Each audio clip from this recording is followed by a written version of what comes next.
बिस्मिल्लाहिर्रहमानिर्रहीम, अस्सलाम वालेकुम। आज के लेक्चर में हम लोग डिस्कस करने जा रहे हैं chapter number 6, correction of errors, rectification of errors in FER 1। Correction of errors का टॉपिक आप बहुत सिंपल सा टॉपिक है। कुछ ऐसे फॉर्मेट्स, कुछ ऐसे रूल्स हैं जो कि आप लोगों ने अडॉप्ट करने हैं और आपको क्वेश्चन सॉल्व हो जाना है। और ये आई कैप का मतलब एक किस्म का फेवरेट क्वेश्चन भी बन जाता है। 5-6 मार्क्स तक, इवन के 10 मार्क्स तक भी ये आप लोगों का क्वेश्चन पहुंच जाता है। तो इस वजह अच्छे तरीके से आपने इसको समझना है और ये आपके ना 100% मार्क्स सिक्योर करके दे देगा। मतलब ये अगर आ रहा है ना 8 मार्क्स का, आप इतनी सलाहियत होगी कि आप 8/8 मार्क्स ले सकें इसमें से। तो जब ये अपने पासिंग मार्क्स से भी ऊपर के मार्क्स देगा, आपको काफी सारे बेनिफिट देके चला जाता है। अच्छा, इसमें बेटा अब हम लोगों ने सबसे पहले थ्योरेटिकल पॉइंट ऑफ व्यू से देखें तो हमें एरर्स का पता होना चाहिए कि कौन कौन से एरर्स हम लोग कर सकते हैं। उन एरर्स को ठीक करना बाद का मसला है कि एरर है कौन सा, उसकी टाइप कौन सी है। हमारे पास ना मेजर दो किस्म के एरर्स होते हैं। कुछ एरर्स ऐसे होते रहते हैं जिनकी वजह से हमारे जो ट्रायल बैलेंस की डेबिट साइड का टोटल और क्रेडिट साइड का टोटल डिफरेंट हो जाता है। मतलब एरर किया, हम लोगों ने क्या सीखा हुआ था ट्रायल बैलेंस में कि अगर डेबिट एंड क्रेडिट साइड के टोटल इक्वल आ जाते हैं तो मींस कि हमारी वर्किंग ठीक हो रही है, हम लोग सही कर रहे हैं। लेकिन इन रियलिटी ऐसा नहीं होता रहता। कुछ एरर्स हमारे पास ऐसे होते रहते हैं जो एरर्स करने की वजह से ट्रायल बैलेंस में डेबिट साइड के टोटल और क्रेडिट साइड के टोटल चेंज हो जाते हैं। तो वो एरर्स आइडेंटिफाई करना ना ज्यादा इजी होता है, क्योंकि मैंने जैसे ही ट्रायल बैलेंस बनाया मुझे पता चला डेबिट साइड का टोटल कुछ और है, क्रेडिट साइड का टोटल कुछ और है। तो लाजिम बात है मैं दोबारा से सारी अपनी अकाउंटिंग देखूंगा कि मैंने एरर्स कहाँ पे किए हुए हैं, मैं एरर्स को आइडेंटिफाई भी कर लूंगा। लेकिन कुछ एरर्स हमारे पास ऐसे होते रहते हैं जो एरर्स हो जाते हैं लेकिन डेबिट और क्रेडिट साइड के टोटल फिर भी सेम रहते हैं। अब हमें इस चीज का आइडिया तो नहीं होता रहता ना, हमने कभी ये नहीं कहा कि डेबिट क्रेडिट साइड का टोटल ऑलवेज इक्वल टू 1000। जो कोई भी सर्टेन वैल्यू तो हम लोगों ने नहीं कही, पर हम लोगों ने सिर्फ ये कहा है कि कोई भी बिजनेस एंटिटी हमारे पास मौजूद है तो उसके ट्रायल बैलेंस जब भी बनाएंगे डेबिट क्रेडिट साइड का टोटल इक्वल आएगा due to double entry book keeping. ऐसे ही है ना, debit credit impact same same हम लोग लेके चलते हैं। अब अगर हम लोग कोई ऐसी ट्रांजैक्शन ही रिकॉर्ड कर दें जिसमें हम लोग डेबिट और क्रेडिट दोनों ही एरर्स करते हैं, दोनों वैल्यूज को गलत लिखते हैं, टोटल में कोई फर्क ही नहीं पड़ेगा।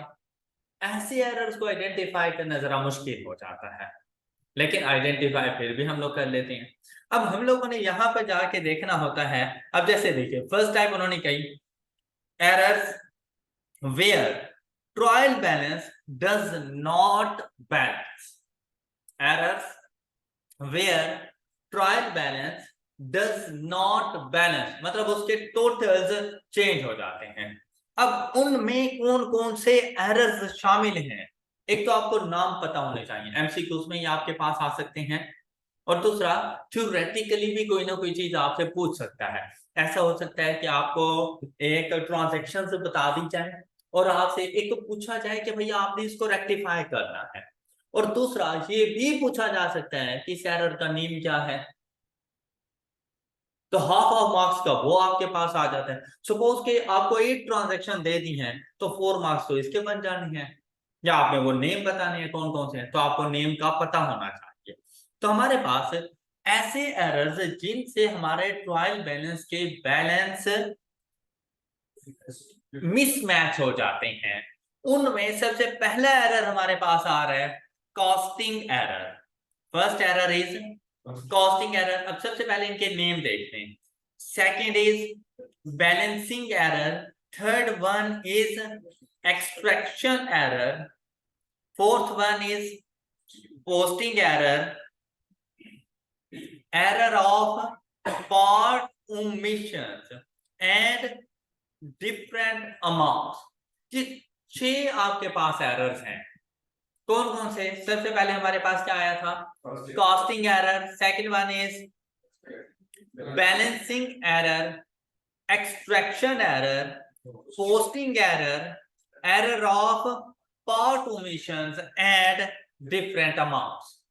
अब हम लोग इनको देखते हैं कि भाई इनमें डिफरेंस किस चीज का होता रहता है, कि कॉस्टिंग एरर हमारे पास कौन सा है। अब कुछ यहाँ पर ऐसी चीजें हैं जो आपको डेफिनेशन से पता चल जाएंगी, अदरवाइज हर किसी के साथ एक एक एग्जाम्पल, तो एग्जाम्पल से पता चल जाएगा कि ये एरर इस तरह का है। जैसा कि हमारे पास फर्स्ट एरर आ रहा है कॉस्टिंग एरर, कहते हैं incorrect addition in any individual account. Casting error is incorrect addition in any individual account, मतलब आप किसी भी अकाउंट को या तो अंडर कॉस्ट कर लो या ओवर कॉस्ट कर लो। कॉस्टिंग दो तरह की, अंडर कॉस्ट या ओवर कॉस्ट। तो इसको कॉस्टिंग एरर कहना है। मतलब मैंने यार सेल्स रिकॉर्ड करनी थी 100 रुपीज की, मैंने जाके 80 रुपीज की सेल्स रिकॉर्ड कर दी, अंडर कॉस्टिंग। मैंने सेल्स रिकॉर्ड करनी थी 100 रुपीज की, मैंने 120 की जाके रिकॉर्ड कर दिया, ओवर कॉस्टिंग। ऑलराइट, इसको कॉस्टिंग एरर कहा जाता है। अब देखें, उसने कहा कि आप अगर इनकरेक्ट एडिशन कर देते हैं किसी भी इंडिविजुअल अकाउंट में, मतलब सेल्स का दूसरा इंपैक्ट किसके पास जाएगा, रिसीवेबल्स के पास, या अगर कैश सेल्स हैं तो कैश अकाउंट के पास जाएगा। वो ठीक लिखे हुए हैं, वो 100 ही लिखे हैं, जो एरर आके किया है ना वो सिर्फ सेल्स के अकाउंट में किया है। ऑलराइट, अब जब देखो कि मैंने डेबिट किया हुआ 100 रुपीज, क्रेडिट कर रहा हूं या तो 80 रुपीज या 120 रुपीज, बताएं ट्रायल बैलेंस इक्वल रहेगा? नहीं, मिसमैच कर गए उसके बैलेंसेस। क्लियर हो गई ये बात? अब इसकी एग्जांपल देखें, कहते हैं in the sales day book the column for total sales has been added up incorrectly. कि जब हम लोग sales day book, books of prime entries, books of original entries का टॉपिक जो आप लोगों ने पढ़ा था, उनमें सेल्स डे बुक का टोटल हम लोग लेके जाया करते थे सेल्स अकाउंट में, लेकिन जब हम उसका टोटल करने लगे तो उसका टोटल इनकरेक्ट हो गया, या तो एक्स्ट्रा कुछ अमाउंट आ गई या अंडर कॉस्ट हो गया, कुछ भी इस तरह से has been added up incorrectly, the total should be rupees। अब ये एग्जांपल कि ये टोटल होना चाहिए था, but the total was undercosted by rupees 1000, the total was added up to 5420, the correct total amount receivables was entered in the receivables account in the journal ledger। अब देखिए, sales day book से हम लोग जो total लेके जाते थे, एक तो हमारे डेटर्स अकाउंट में चला जाता था, दूसरा सेल्स अकाउंट में जाता था। कहते हैं सेल्स अकाउंट में गलत लेकर गए हो, रिसीवेबल्स का अकाउंट आपका बिल्कुल ठीक है, और इस किस्म के एरर को क्या कहा जाता है, कॉस्टिंग एरर। आइडेंटिफाई कर लेंगे जी, मतलब किसी एक अकाउंट में एरर करना है, दूसरे को सही रखना है। करेक्शन ऑफ एरर्स के टॉपिक में ये रूल हमेशा याद रखिएगा कि अगर वो आपको बता दे कि भाई ये एक ट्रांजैक्शन है और इस ट्रांजैक्शन में आपने ये मिस्टेक कर दी है, तो जो वो बताए मिस्टेक सिर्फ उसमें होगी, और जिसके बारे में वो खामोश है इट मीन्स दैट वो ठीक है। क्लियर? क्लियर? तो जिसके बारे में वो आपको, देखेंगे जो अकाउंट गलत होगा उसके बारे में आपको बताएगा ना, जो ऑलरेडी ठीक रिकॉर्ड है क्या उसके बारे में भी बताया आपको? तो वो बताने की जरूरत नहीं है। अगर वो किसी अकाउंट के बारे में खामोश रहता है तो समझ लेना कि दूसरा इंपैक्ट ठीक है, हमने सिर्फ इस एक अकाउंट को ठीक करना है। अब आप बताएं इस सिचुएशन के अंदर मैं अपने जाके सिर्फ सेल को 1000 से इंक्रीज करूं, क्योंकि मैंने 25,000 लिखी हुई थी, 26 से लिखनी थी, ये जाके रिसीवेबल्स को भी 1000 से इंक्रीज करूं, क्यों ना इंक्रीज करूं उसको, क्योंकि वो ऑलरेडी ठीक रिकॉर्डेड है। क्लियर? एंड द नेक्स्ट है हमारे पास बैलेंसिंग एरर। बैलेंसिंग एरर वैसे नाम से आपको आइडेंटिफाई हो जाता है। बैलेंसिंग एरर मतलब हम लोग जो बैलेंस करते हैं अपने अकाउंट्स को, टोटल जब हम लोग फाइंड कर रहे होते हैं, बैलेंस कैरी डाउन लेकर आते हैं, वही balance carry down next year के लिए बैलेंस ब्रॉट डाउन बनता है। हो सकता है आपने वहीं पे मिस्टेक कर दी हो। ओके, अब देखिए यहां पर कहते हैं opening balance not brought down. अब देखें डिफरेंट किस्म के आ जाएंगे।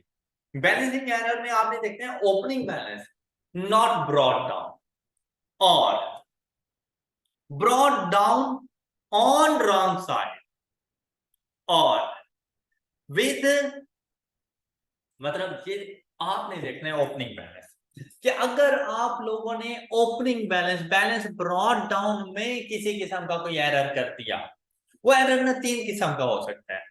पहला एरर क्या आपको ब्रॉट डाउन लिखना था और आपने नहीं लिखा, मतलब लिखा ही नहीं बिल्कुल। रिसीवेबल्स, रिसीवेबल्स का ओपनिंग आता रहता है, कौन सी साइड पर आता है? डेबिट साइड पर, लेकिन सेल्स का ओपनिंग नहीं होता। याद है आपने रिसीवेबल को भी ओपनिंग नहीं लिखा, एरर हो गया। कौन सा एरर? कि आपने बैलेंस अमाउंट नहीं लिखी, ओपनिंग बैलेंस नहीं लिखा, तो बैलेंसिंग एरर। हाँ ये था, रिसीवेबल्स का बैलेंस लिखना था। अब बताओ ओपनिंग कौन सी साइड पर होता है? डेबिट साइड, आपने क्रेडिट साइड पे जाके लिख दिया। अमाउंट ठीक थी, साइड गलत कर दी। दूसरा, अमाउंट लिखनी थी सपोज 5400, आपने डेबिट साइड पे ही लिखा लेकिन 4500 लिख दिया। तो उसने 3 चीजें बताई। क्या आप लोग लिखते ही नहीं, नॉट ब्रॉट डाउन, गलत साइड पर लिख दो या गलत अमाउंट के साथ लिख दो। ओपनिंग बैलेंस में कोई भी एरर आ जाए उसको बैलेंसिंग एरर कहना। बात समझ आ गई? अब उसकी एग्जांपल देखें। कहते हैं प्रीपेड इंश्योरेंस अमाउंटिंग। अब देखें बेसिकली इंश्योरेंस एक्सपेंस अकाउंट की ओपनिंग नहीं होती, लेकिन प्रीपेड एंड एक्रूड एक्सपेंसेस के लिए ओपनिंग आती रहती है। तो आपके पास प्रीपेड इंश्योरेंस अमाउंट 740,000 की थी, pertaining to the last year was not brought forward from the, जबकि आनी नहीं चाहिए थी, आनी चाहिए थी, आपने नहीं लिखी, तो ऐसे एरर को क्या कहेंगे? Balancing error. ऑलराइट, नेक्स्ट देखें एक्सट्रैक्शन एरर। एक्सट्रैक्शन एरर्स, कि आप लोगों ने लेजर के बैलेंस की को ओमिट कर दिया। Extraction errors, the ledger balance omitted, लिखा ही नहीं, या place in trial balance at wrong side, आपको ट्रायल बैलेंस में डेबिट साइड पे लिखना था, आपने क्रेडिट साइड पे लिख दिया, या क्रेडिट साइड पे लिखना था आपने। अब मुझे बताओ सेल्स अकाउंट का जो बैलेंस आता रहता है वो ट्रायल बैलेंस की कौन सी साइड पे जाता है? सेल्स अकाउंट का जो बैलेंस आता रहता है वो ट्रायल बैलेंस की कौन सी साइड पे जाता है? क्रेडिट साइड पे, आपने डेबिट पे लिख दिया। परचेजेस का बैलेंस कौन सी साइड पे लिखा जाता है? ट्रायल बैलेंस डेबिट साइड पे, आपने क्रेडिट साइड पे लिख दिया। सेल्स रिटर्न कहां पे लिखी जाती है? आपने लिखी ही नहीं। ओके, कि एक लेजर का बैलेंस ही आपने ओमिट कर दिया, या कहते हैं और विद इनकरेक्ट अमाउंट, ये लिखा तो है लेकिन गलत अमाउंट के साथ लिखा है। तो ऐसे बैलेंस को क्या कहा, ऐसे एरर को क्या कहा जाता है? Extraction error. अब बेटा एक्सट्रैक्शन एरर बेसिकली उस टाइम पर होगा जब आप अपने लेजर के बैलेंस को, मतलब लेजर के बैलेंस बिल्कुल ठीक कैलकुलेट किए हुए हैं, जब हम अपने टी अकाउंट्स की क्लोजिंग करते हैं, बैलेंस कैरीड डाउन लिखते हैं, वहां तक ठीक है आपकी अकाउंटिंग। गलती कहां पर हुई? जब आप उस लेजर के बैलेंस को उठा के ट्रायल बैलेंस में लेकर जाते हैं, इसे एक्सट्रैक्शन कहा जाता है। ओके, क्या आप बैलेंसेस को एक्सट्रैक्ट कर रहे हो, ट्रायल बैलेंस में लेकर आ रहे हो उनको, और ट्रायल बैलेंस में अगर आपने मिस्टेक कर दी, या तो लिखा नहीं, या गलत साइड पे लिखा, या गलत अमाउंट के साथ लिखा, उसे क्या कहा जाएगा? Extraction error. कहते हैं fixtures and fittings amounting to rupees, अब डेबिट आ गया 460 has been included in the trial balance on, क्या क्रेडिट साइड पे जाते रहते हैं? क्या जाते हैं? डेबिट साइड पे। शाबाश, this type of error is called extraction error because it is called at a time trial balance is being extracted from ledger. तो बेटा लेजर तक की वर्किंग बिल्कुल ठीक है, ये बात क्लियर हो गई। अब देखें, जहां तक मुझे एक बात समझ आ गई इन 3 एरर्स में से, कि अगर मैं इनकी समरी बनाना चाहूं कि भाई जो बैलेंसिंग एरर है ना, ये लेजर्स के स्टार्ट में आता है, ओपनिंग बैलेंसेस के ऊपर। जब मैं लेजर बनाना शुरू करूंगा ना, उस टाइम पे मुझसे एरर हो सकता है कि मैंने ओपनिंग बैलेंस या तो लिखा नहीं, या गलत साइड पे लिखा, या गलत अमाउंट के साथ लिखा। फिर मैंने बनाना शुरू कर दिया है लेजर। अब जब ड्यूरिंग द प्रोसेस था, ड्यूरिंग द ईयर मुझसे कोई एरर हुआ, उस एरर की वजह से या तो वो अंडर कॉस्ट हो गया या ओवर कॉस्ट हो गया, इसको कॉस्टिंग एरर कहूंगा। अब नेक्स्ट एरर कि मेरा लेजर बिल्कुल सही बन गया है, उसका जो बैलेंस कैरी डाउन मैंने ट्रायल बैलेंस में लेके जाना था, वो ट्रायल बैलेंस में या तो मैं नहीं लेके गया, या गलत साइड पे, या गलत अमाउंट से लेके चला गया। इसको मैं एक्सपेक्शन एरर कहूंगा। ऑलराइट, हर स्टेज के ऊपर एरर का डिफरेंट नेम है और स्टेज के मुताबिक है, कोई इशू इन तीनों में। हो जाएंगे तैयार। नेक्स्ट देखें हमारे पास पोस्टिंग एरर। ये पोस्टिंग कब होती रहती है? जर्नल एंट्रीज से लेजर्स में रिकॉर्डिंग पोस्टिंग कहलाता है। मतलब जर्नल एंट्रीज में जब लेजर में रिकॉर्ड करने लगा ना, तब मुझसे एरर हो गया। क्या कहते हैं? कहते हैं part of the transaction not posted. मतलब आपने एक साइड लिख दी, दूसरी साइड नहीं लिख पाए उसके, पार्ट ऑफ द ट्रांजैक्शन। मतलब सेल्स के लिए जर्नल एंट्री क्या होती है? रिसीवेबल्स टू सेल्स, रिसीवेबल लिख दिए, सेल्स नहीं लिखी। ओके, क्योंकि हर जर्नल एंट्री ने 2 लेजर अकाउंट में जाना होता है, जबकि हर बिजनेस ट्रांजैक्शन ने एक बुक ऑफ प्राइम एंट्रीज में जाना होता है। ओके, तो आपने जर्नल एंट्री को उठाया और एक अकाउंट में जाके लिख दिया, part of the transaction not posted, or transaction posted with incorrect amount or posted to wrong side of an, मतलब लेजर के लेजर में, जर्नल एंट्री से लेजर में आते हुए मैंने एरर कर दिया है, तो उसे क्या कहा जाएगा? Posting error. क्या कहते हैं? कहते हैं salaries paid of ₹909 were wrongly recorded in cash book but posted to the credit side of the salaries account in, were correctly recorded in the। अब देखें, अगर मैं सैलरीज पे करता हूं, जनरल एंट्री क्या बनती है मेरे पास? Salaries expense account debit and cash account credit. Okay, कहता है आपने कैश बुक में ठीक रिकॉर्ड किया है, correctly recorded in the cash book. उसको क्रेडिट करना था, मैंने क्रेडिट कर दिया। अब मुझे सैलरीज एक्सपेंस को डेबिट करना चाहिए था, सैलरी एक्सपेंस अकाउंट को डेबिट करना चाहिए था, मैंने क्या किया? क्रेडिट कर दिया, रॉन्ग साइड। पोस्टिंग के टाइम पे ये एरर हुआ है, तो इसे हम लोग जाके पोस्टिंग एरर। ओके, ये बात क्लियर होगी सब बच्चों को। नेक्स्ट देखें, error of part omission. Error of part omission, a debit entry has been made but no corresponding credit entry or vice versa, single side entry। अब हालांकि डबल एंट्री होता है ना हमारे पास, double entry book keeping, double entry concept आता रहते हैं। हमने क्या किया कि किसी भी ट्रांजैक्शन की एक साइड तो रिकॉर्ड कर दी, लेकिन दूसरी साइड को रिकॉर्ड ही नहीं किया। ऐसे एरर को क्या कहेंगे? एरर ऑफ कि आधी ट्रांजैक्शन रिकॉर्ड की है और आधी ट्रांजैक्शन को हमने ओमिट कर दिया है। जैसे कि कहते कैश सेल्स हुई 6,000 की, correctly recorded in the but not recorded anywhere else in the journal ledger. तो दूसरा इंपैक्ट कहां जाना चाहिए था? सेल्स के लेजर में हमने रिकॉर्ड इन किया। Clear? Different amounts, journal entry बिल्कुल सेम सही रिकॉर्ड की, लेकिन हमें कहा गया था कि जो जितनी अमाउंट से डेबिट होता है उतनी ही अमाउंट से क्रेडिट, हमने डिफरेंट अमाउंट से जर्नल एंट्री रिकॉर्ड की हुई है। कहते हैं debit and credit entries have been made but at different amounts. जैसे कैश सेल्स हम लोग कहते हैं, तो हम लोग कहते हैं कैश टू सेल्स, तो लेकिन सेम अमाउंट से हो ना। 100 रुपीज की सेल्स थी, हमने कैश लिख दिया 120 का और सेल्स लिखनी है 80 से, डिफरेंट अमाउंट आ गई, तो इधर इसे कहा जाता है डिफरेंट अमाउंट।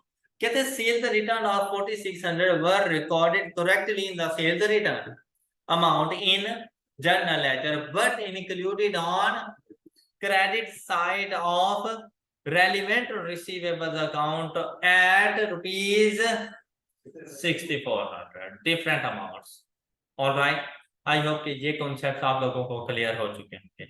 अब हमारे पास आता है ऐसा एरिया जिसमें हमसे एरर्स तो हो जाते हैं, लेकिन ट्रायल बैलेंस की डेबिट एंड क्रेडिट साइड के टोटल फिर भी इक्वल रहते हैं। उन एरर्स में हमारे पास फर्स्ट एरर शामिल है error of omission, next error है हमारे पास error of commission, third one is error of principle, fourth one is compensating errors,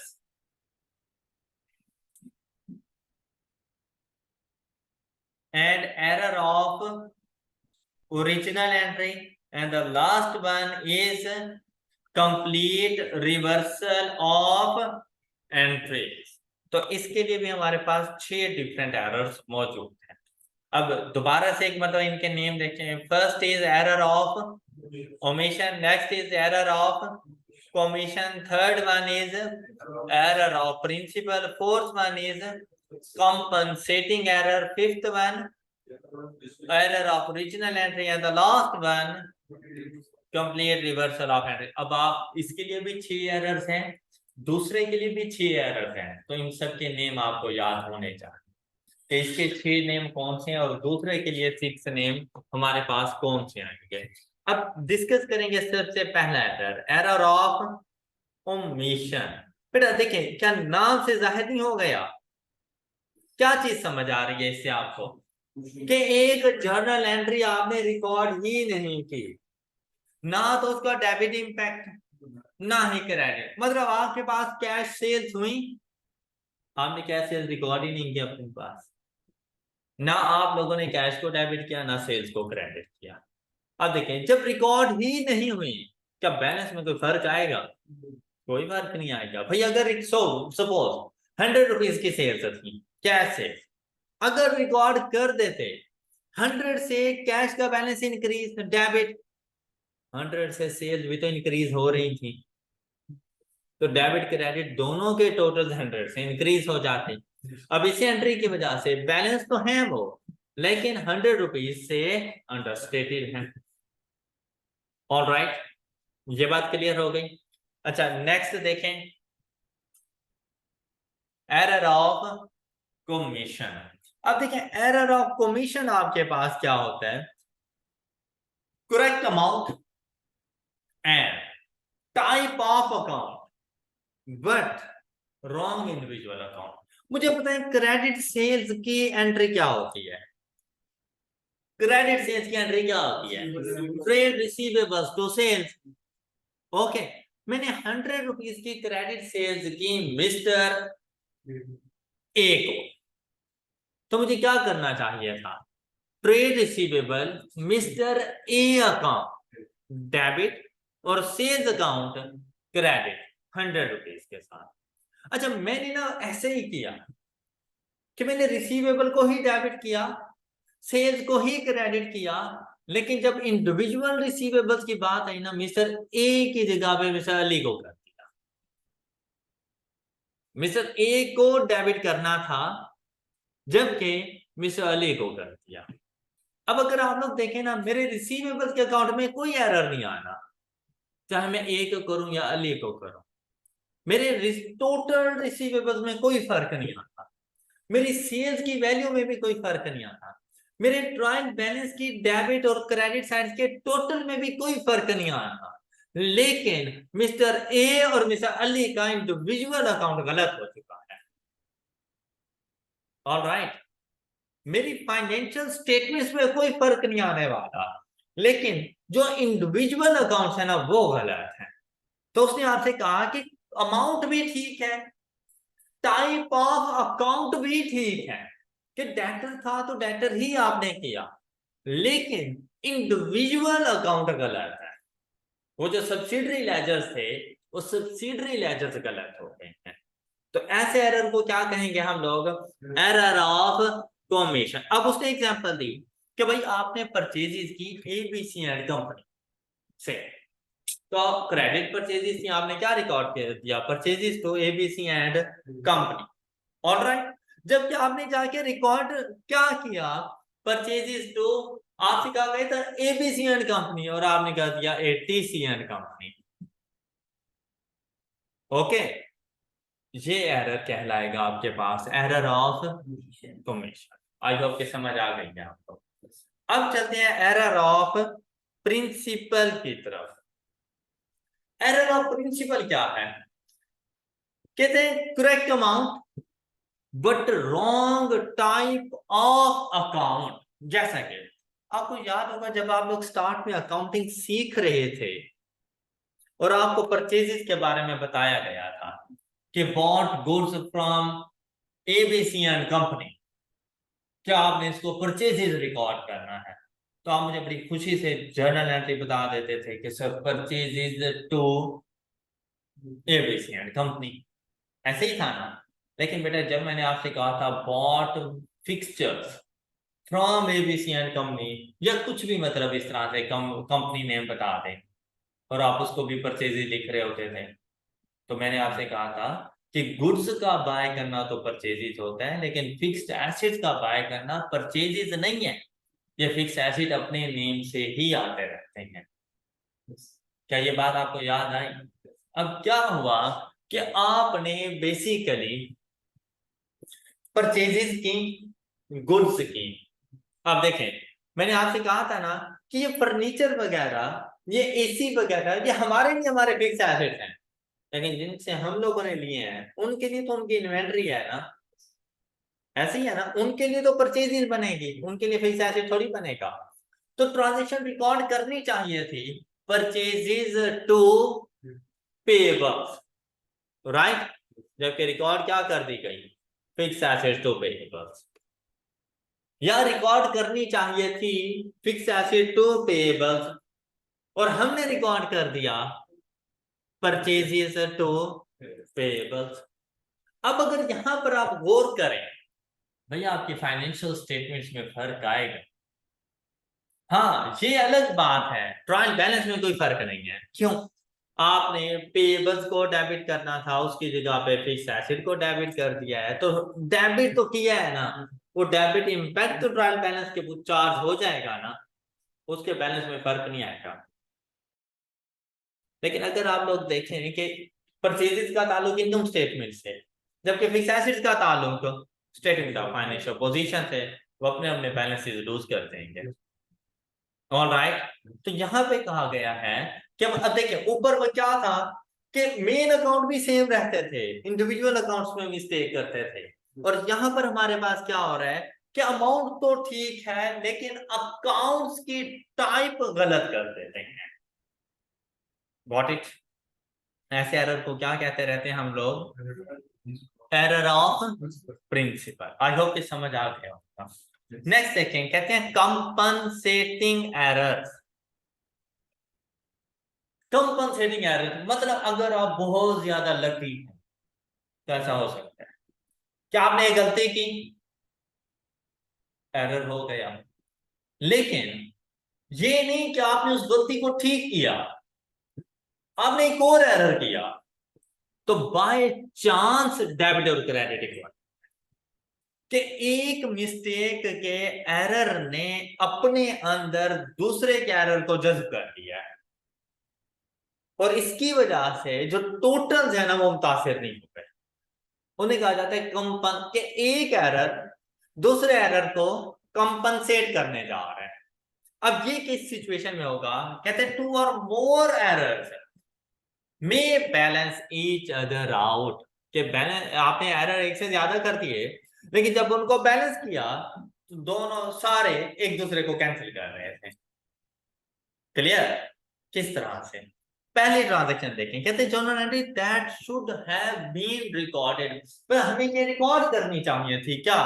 purchase record करनी थी 450 से, और एबीसी एंड कंपनी को रिकॉर्ड करना था हम लोगों ने 450 से। फिर हमारे पास आ रहा है सैलरीज एक्सपेंस टू बैंक 999,000 से। ऑलराइट, जबकि आपने क्या किया, आपने एंट्रीज बिल्कुल सही से रिकॉर्ड की है, मतलब अकाउंट्स में कोई फर्क नहीं है, अमाउंट्स में डिफरेंस है। क्या? अब देखिए परचेजेस कितने की थी?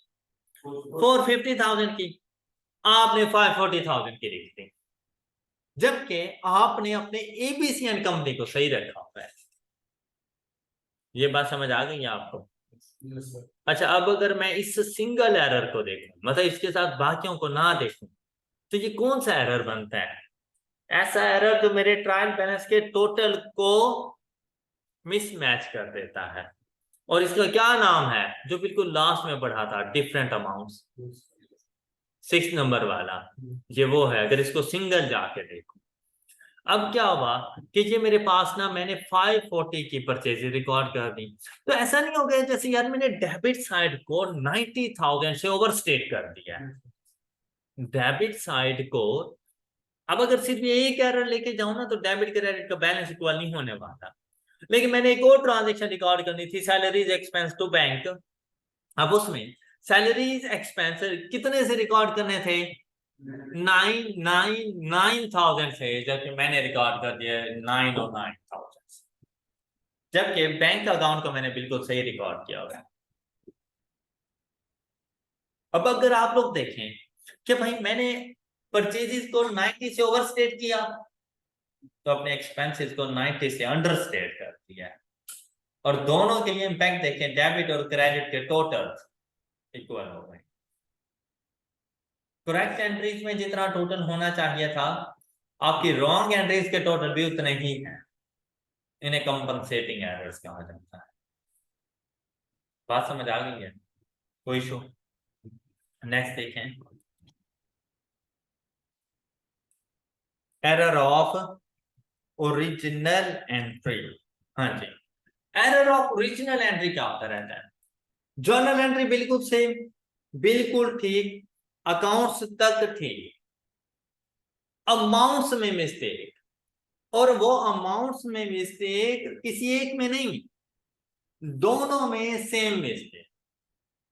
मतलब मैंने डेबिट करना था 450 से, मैंने परचेजेस को डेबिट करना था 450 से, और पेबल्स को क्रेडिट करना था 400। मैंने परचेजेस टू पेबल ही लिखा, लेकिन दोनों को 540 से। यार ट्रायल बैलेंस में तो फर्क पड़ेगा, ट्रायल बैलेंस में कोई फर्क पड़ेगा? नहीं फर्क पड़ेगा, उसके बैलेंस सेम रहेंगे, क्योंकि मैंने जितनी अमाउंट से डेबिट किया उतनी ही अमाउंट से क्रेडिट किया है। ये फर्क उस टाइम पे आता है जब डेबिट किसी और अमाउंट से करता, क्रेडिट किसी और अमाउंट से करता, तब डिफरेंस आता। लेकिन अगर इन एक्चुअल देखो, तो परचेजेज और पेबल दोनों के बैलेंसेस नहीं गलत हो गए, तो ये दोनों अकाउंट्स ठीक होंगे। अब ऐसे एरर को कहा जाता है error of original entry, correct account but wrong amounts on both sides of an entity. All right, all right. The last one is complete reversal of entry. जैसे कि भाई मेरी सेल ट्रांजैक्शन हुई, सेल ट्रांजैक्शन ऑन क्रेडिट, क्या journal entry बनती रहती है? Receivable to cell, आपने सेल टू रिसीवेबल लिख दिया, एंट्री का रिवर्स करते हैं ना, मतलब अमाउंट से बिल्कुल सेम है, डेबिट क्रेडिट सेम है, लेकिन जिस अकाउंट को डेबिट करना था उसको क्रेडिट, जिसको क्रेडिट करना था उसको डेबिट कर दिया। तो इसे कहा जाता है complete reversal of entries. Alright, तो बेटा आज के लेक्चर में हम लोगों ने जो एरर्स की टाइप्स वगैरह थी उनको हम लोगों ने डिस्कस कर लिया। इंशाल्लाह नेक्स्ट लेक्चर में हम लोग डिस्कस करेंगे कि इन एरर्स को हम लोगों ने ठीक क्या कैसे करना है। दैट्स ऑल फॉर टुडे, अपना ख्याल रखिएगा, अल्लाह हाफिज।